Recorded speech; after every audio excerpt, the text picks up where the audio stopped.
Hi, I've had a question on simplifying algebra and basis, this question here. So we're going to go over some of the basics and we'll see that this is fairly easy. Basically, algebra, basis and powers. When you are adding, when you're multiplying terms, what we do is we add their powers. Why isn't this working? Here we go. Multiply x squared, x cubed, it gives you x to the power of 5. And same when you divide, you subtract the powers. 4 minus 1 is 3, so you get y to the power of 3. So adding powers is a quick way of multiplying numbers of the same base, and subtracting powers is a quick way of multiplying numbers of the same base. So I've got a few examples here. 3 times 2 is 6. Note the powers are the same, so if the powers are the same, we can multiply the numbers. If the bases are the same, we add the powers.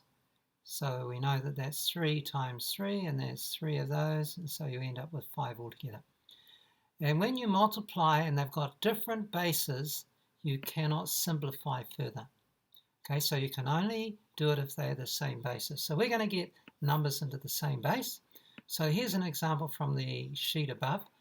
16 to the power of x equals 4.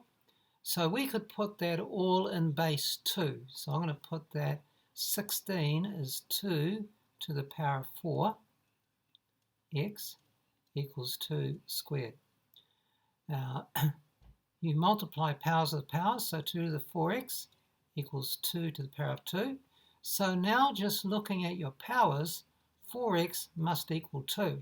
So you go to that equation, 4x equals 2, so x would equal 1/2. Here we go. Look at this one, 1/2. So what I'll do here is I'll change that 1/2 to the power of x equals, and this in base 2, try and get it down to the lowest base, 2 squared. 2 squared is 4. 1/2 is the same as 2 to the negative 1. So 2 to the negative 1 to the power of x equals 2 to the power of 2. And this translates to 2 to the negative x equals 2 to the power of 2. So therefore, we see that negative x equals 2, just looking at the powers, because the bases are the same. So x equals negative 2. This next one, we're going x to the power of square root. That 2 there is the square root. So it's the square root of x cubed equals 2 squared. To get with the square root, I square both sides. So that would give me x cubed equals 2 squared squared. So that's 2 to the power of 4, or 16. Now take the cubed root of that, and x equals the cubed root of 2 to the power of 4. And we could write that as the cubed root, whoops, I've just done that, cubed root of 16, or 2 to the power of 4 is 16 over 3. 2 to the power of 4 over 3. Here's the next one, 3 to the power of x equals 81. This one's actually quite easy. If you know that 3 times 3 times 3 times 3 is 81, you get 3x equals 3x to the 4. And here we have that x must equal 4.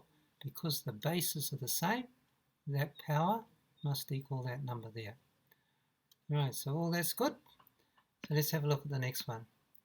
This one here, I'm going to put it all in terms of base 2. 8 is 2 for 8, 2 to the power of 3, that's x minus 1. And 16 is 2 to the power of 4, x minus 2. So again, because the bases are the same, this here must equal that power there. And so we get a nice equation that says 3x minus 1 equals 4x minus 2. And when you solve that, expand it out, that's 4x minus 8. That's 3x minus 3. Subtract 3x from both sides, add 8, and you'll get x equals 5. Work that one through.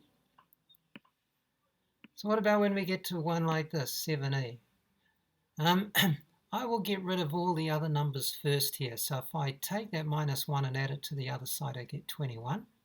If I take this times 3 and divide it to the other side, I get 7 on that side. So I've got x to the half equals 7. So that's the square root of x equals 7. Square both sides. So by squaring both sides, I get 7 squared. So x equals 49. So this is one from question 9G. So here we've got two bases here.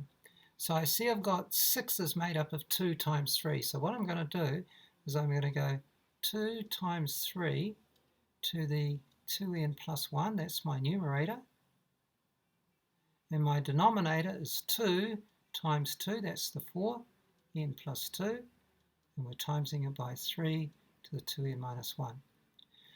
Now, if I expand this bracket out, that top line is 2 to the 2n plus 1 times 3 to the 2n plus 1, and we are dividing it by 2. I'm going to multiply this bracket out, 2n plus 4, and that is 3 to the 2n minus 1.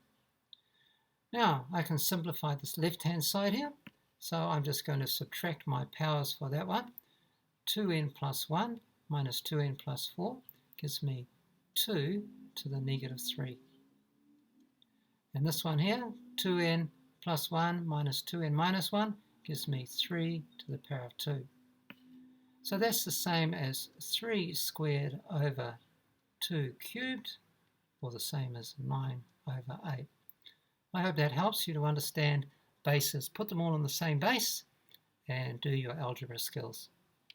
Okay, till next time, see you later.